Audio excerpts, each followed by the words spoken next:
Hello friends, இன்றைக்கி நம்ம சிறுதானிய உணவு தான் செய்ய போகிறோம். சிறுதானிய கம்பு சர்க்கரை பொங்கல். இந்த சர்க்கரை பொங்கல் டேஸ்ட்டு ரொம்ப அருமையாக இருக்கும். ஒரு ஹையஸ்ட்டு ஸ்வீட்னு கூட சொல்லலாம். அந்தளவுக்கு டேஸ்ட்டு அட்டகாசமாக இருக்கும். நம்ம விதவிதமான ஸ்வீட் ரெசிபிகள் செஞ்சு சாப்பிட்ருந்தாலும் கூட இதுபோல் சத்தான பொருட்கள் வச்சு நம்ம ஸ்வீட் செஞ்சு சாப்பிடும்போது குழந்தைங்களுக்கு கூட தாராளமாக கொடுக்கலாம். ஒரு ஆரோக்கியமான ஸ்வீட் ரெசிபி இது. கம்பில் புரதச்சத்து, நார்ச்சத்து, இரும்புச்சத்து நிறையவே இருக்குது. தாராளமாக இந்த மாதிரி உணவுகள் செஞ்சு சாப்பிட்றது உடம்புக்கு ரொம்பவே நல்லது. நம்ம நார்மலாக அரிசியில் செய்கிற பொங்கலை விட இந்த சிறுதானிய கம்பில் செய்கிற பொங்கல் ரொம்ப அருமையாக இருக்கும். எல்லாருக்குமே ரொம்ப பிடிக்கும். கம்பு சர்க்கரை பொங்கல் செய்கிறதுக்கு 1 கப் கம்பு எடுத்திருக்கேன். கம்பு நல்லா சுத்தம் பண்ணி எடுத்துக்கிறேங்க. நான் எந்த கப்பில் எடுத்துருக்கனோ அதே கப்பில் தான் எல்லாத்தையுமே நான் சேர்த்துக்க போகிறேன். கம்பு ஊறுறதுக்கு தண்ணி ஊற்றி ஊற வச்சிடணும். கம்பை ஃபஸ்ட்டு நல்லா சுத்தம் பண்ணி எடுத்துகிட்டு அதுக்கப்புறமா தண்ணி ஊற்றிக்கிறேங்க. காலையில் பொங்கல் செய்கிறதுக்கு நைட்டே எடுத்து ஊற வச்சிடணும். குறைஞ்சது 7 to 8 மணி நேரமாவது நல்லா ஊறி இருக்கணும். அப்போ தான் காலையில் செய்யலாம். சாயங்காலம் செய்ய போகிறீங்கன்னா காலையிலே எடுத்து ஊற வச்சுருங்க. கம்பில் தண்ணி சேர்த்து நல்லா கழுவிட்டு கம்பு நிறைய தண்ணி ஊற்றி நல்லா ஊற வச்சுருங்க. நம்ம நைட் டைம்னால அடிக்கடி பார்க்க மாட்டோம். அதனால் கம்பு ஊறுற அளவுக்கு கம்புக்கு மேலே தண்ணி ஊற்றி ஊற வச்சுருங்க. கம்பை இப்போ நல்லா அலசிட்டேன். அதுக்கப்புறமா நம்ம வேறு தண்ணி ஊற்றி ஊற வச்சிடலாம். இப்போ கம்பு நைட்டு ஃபுல்லாக ஊறிடுச்சு. இது காலையில் இந்த ஊறின கம்பில் உள்ள தண்ணி எல்லாத்தையுமே கீழே வடிச்சிடணும். மறுபடியும் 2-3 முறை நல்லா பிசைஞ்சு அலசிடுங்க. நல்லா ஊறியிருக்கு. இந்த மாதிரி நல்லா கசக்கி பிசைஞ்சு அலசிடுங்க.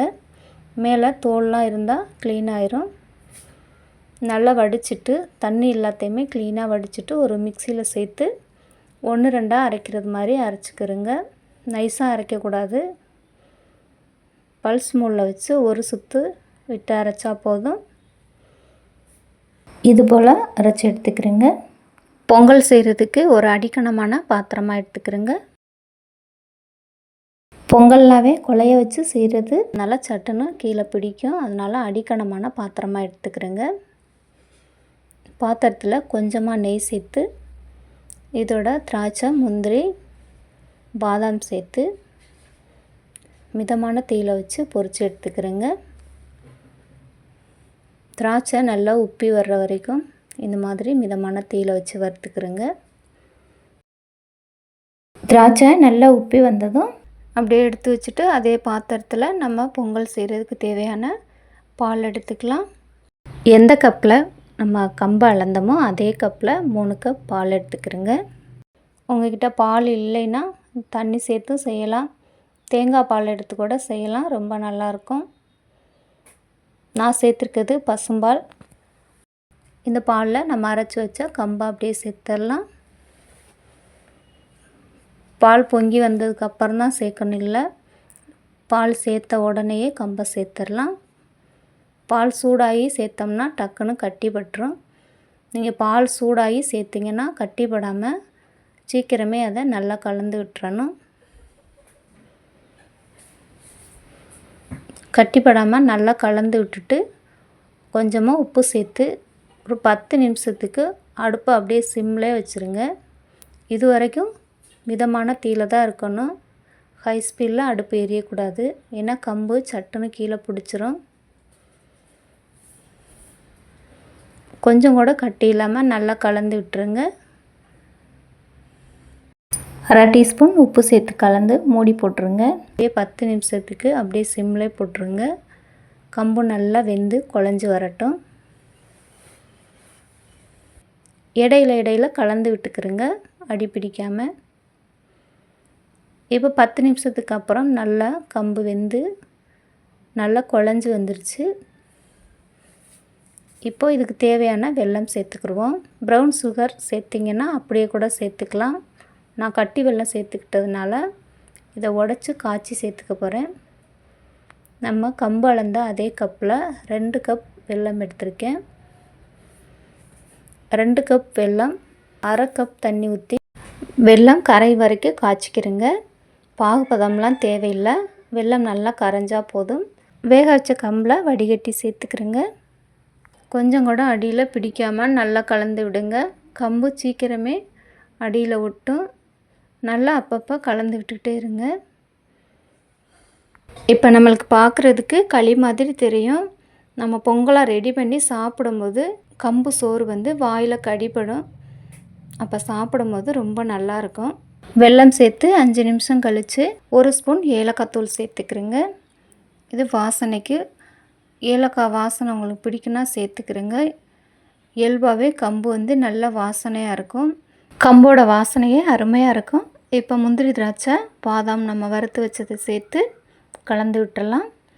முந்திரி திராட்சை ஈவனாக எல்லா பக்கமும் மிஸ் ஆகிற மாதிரி நல்லா கலந்து விட்டுக்கிறேங்க. நமக்கு இப்போ பார்க்குறதுக்கு ஒரு கெட்டி பக்குவத்துக்கு வராமல் லூஸாக இருக்க மாதிரி தான் இருக்கும். இது ஆறுனதுக்கு அப்புறம் தான் நல்லா கெட்டியாக வரும். இவ்வளோ லூஸாக இருக்கே, இது பொங்கல் மாதிரி எப்படி வரும் அப்படின்னு கூட நீங்கள் நினைக்கலாம். இது ஒரு அரை கண்டிஷனுக்கு ஆறி வரும்போதே நம்மளுக்கு சர்வ் பண்ணுற மாதிரி நல்லா பொங்கலாம் கெட்டி பதத்துக்கு கிடச்சிரும். எந்த அளவுக்கு ஒரு கெட்டி பக்குவத்துக்கு இந்த பொங்கல் ரெடியாகி வருங்கிறத நான் லாஸ்ட்டாக வீடியோவில் காமிக்கிறேன். இது கூடவே நம்ம விருப்பம் போல் நெய் சேர்த்துக்கலாம். நம்ம வறுக்கும்போது 2 ஸ்பூன் நெய் சேர்த்துருந்தோம். இப்போ வந்து நான் 2 ஸ்பூன் நெய் சேர்த்துருக்கேன். நீங்கள் நெய் நிறைய சாப்பிடுவீங்க, நெய் ரொம்ப பிடிக்குன்னா நீங்கள் எக்ஸ்ட்ரா கூட சேர்த்துக்கலாம். அவ்வளோதான், பொங்கல் நம்மளுக்கு இப்போ ரெடி ஆயிடுச்சு. எல்லாருமே நார்மலாக நம்ம அரிசியில் பொங்கல் செஞ்சு சாப்பிட்ருப்போம். அரிசியிலேயே நம்ம விதவிதமான முறைகளில் பொங்கல் செஞ்சு சாப்பிட்ருப்போம். சிறுதானியத்தில் பொங்கல் செஞ்சு சாப்பிட்ருப்பீங்களா என்னன்னு தெரியல. இதுபோல் நீங்களும் ஒரு முறையாவது ட்ரை பண்ணி பாருங்கள். இந்த சிறுதானிய பொங்கல் வந்து ரொம்பவே வாசனையாகவும் இருக்கும், டேஸ்ட்டும் அருமையாக இருக்கும். ஒரு ஹையஸ்ட் ஸ்வீட்டுக்கு ஈக்குவலாக இதோட டேஸ்ட்டு ரொம்பவே அட்டகாசமாக இருக்கும். இந்த கம்பு பொங்கல் வந்து நம்ம சாப்பிடும்போது இந்த கம்பு சோறு வாயில் கடிப்பட்டு மென்று சாப்பிடும்போது ரொம்பவே அருமையாக இருக்கும். இது சாப்பிடும்போது நம்மளுக்கு பொங்கல் மாதிரி தெரியாது, ஒரு அல்வா மாதிரிக்கெல்லாம் டேஸ்ட்டு ரொம்பவே அட்டகாசமாக இருக்கும். சிறுதானிய பொங்கல் ஸ்வீட் ரெசிபி உங்களுக்கும் பிடிச்சிருந்தா நீங்களும் ஒரு முறையாவது ட்ரை பண்ணி பாருங்கள். இது போல் செஞ்சு சாப்பிட்டு பார்த்துட்டு டேஸ்ட்டு எப்படி இருந்ததுன்னு சொல்லுங்கள். இது வந்து ஒரு அரை கண்டிஷனுக்கு ஆறுனதுக்கு அப்புறம் இந்தளவுக்கு கெட்டியாக இருக்குது. நம்ம இப்போவே சர்வ் பண்ணலாம். கொஞ்சம் கூட சூடு இல்லாமல் ஆறுனதுக்கப்புறம் நம்ம அரிசி பொங்கலை போல் ஒரு கெட்டியான பக்குவத்துக்கு வந்துடும்.